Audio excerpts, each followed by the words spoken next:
Hey there, thanks for tuning into Duckbricks. I'm Chris, and today we're going to be taking a look at another brand new LEGO Dream set. This is the stable of the Dream Creatures. It is a pretty nice, unique addition to the overall Dream world, adding a bit of landscape and world building to this entire new world of dreams, including rebuild options for the Dream Creatures themselves to turn them into differently colored animals, which I really appreciate. Aside from this review, we've already put out a mega review of every single one of the LEGO Dream sets, so definitely go check that out if you haven't already, and also stay tuned for individual reviews coming soon of every single one of the brand new wave of original LEGO products. But now, let's jump on into the stable. Alright, this is set number 71459. It retails for $80 or 85 euros and comes with 681 pieces. This is the stable of the Dream Creatures. Now, much like all of the other Dream sets, the stable of the Dream Creatures has a really fun way to actually introduce the story into the building process itself. You see, with LEGO Dreamzzz, they've expanded on a concept introduced for Ninjago Core, but really gone all in on actually telling a story with the build itself, where as you're putting together different bags, as you complete the construction, it actually showcases a story of what is being built, and even different colored pages of the instruction manual to really be able to emphasize what story you're telling as new minifigures and new characters are introduced into the build. This is a really cool way of telling a story with a LEGO set. I'm a big fan of how they actually made the instructions so much fun to check out and play around with, and what's very cool is that like all of the other LEGO Dream sets, you can change it around and rebuild things, whereas for this Dream Creature here, you can either have it have kind of these pink leaves on the side, or some wings on the side and blue leaves, and the other leaves go to the plant itself. So really no pieces are wasted. There's only, I believe, a few leftovers in the set itself, and it's very cool how for all the LEGO Dream sets, you actually have a miniature alternate build.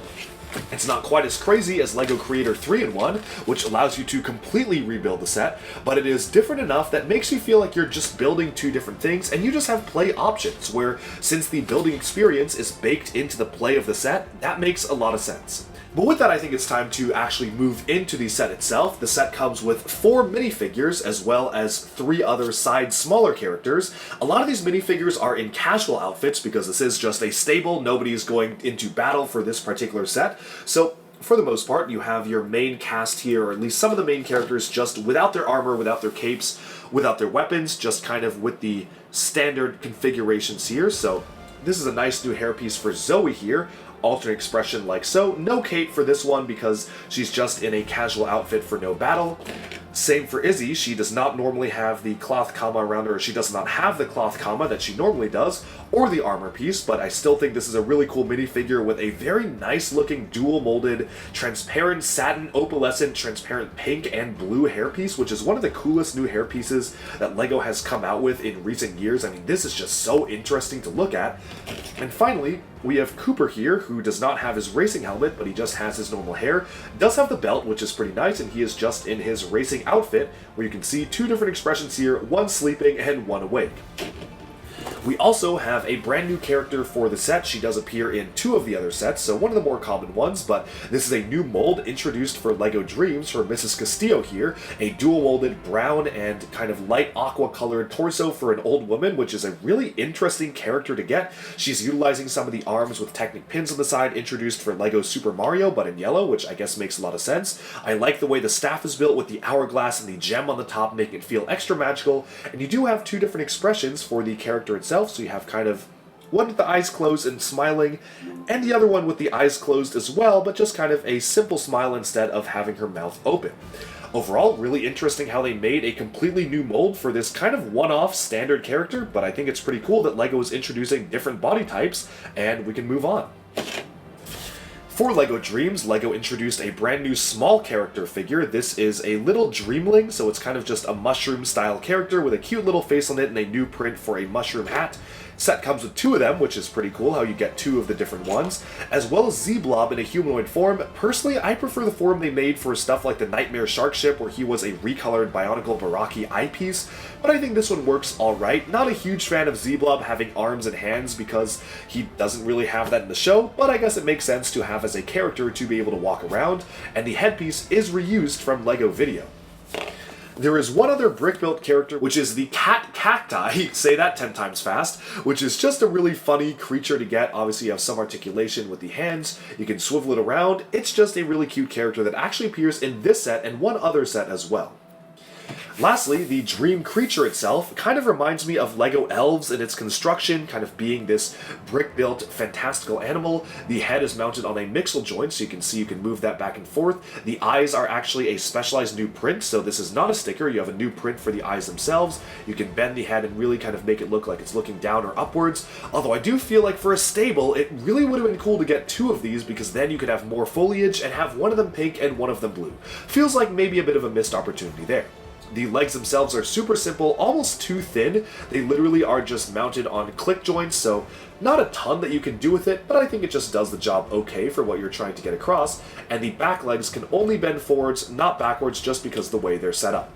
Overall, I definitely feel like this is one of the more simple styles of builds for a fantasy creature. A little strange how there is like a gap in between the body there, so obviously they were just doing different building techniques to have that be accomplished, but overall, I think the head is really nice. I like the usage of the macaroni piece for the neck, but I definitely feel like it would have benefited if the set came with two of them, especially for the price of $80 US. And 85 euros, which is over $90, is even worse. And we'll talk about price as we get later on into the review.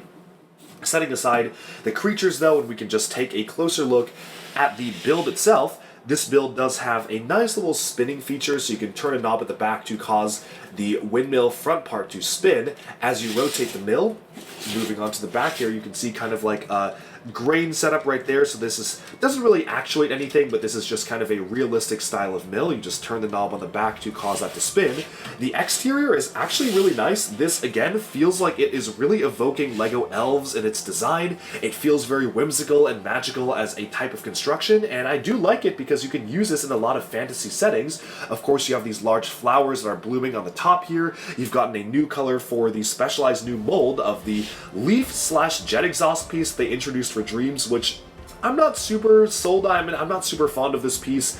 I feel like it's trying to do too much at once, where you can see the leaves, but you can also see it's supposed to be a jet exhaust or weapon, so I'm a bit mixed on that. But you also have a tree growing out of the side here with these particular pieces, which you can specifically use for the creature itself, so you can actually attach these onto the creature, which is really nice to kind of act as wings, but here they're acting as a tree, which I think makes total sense.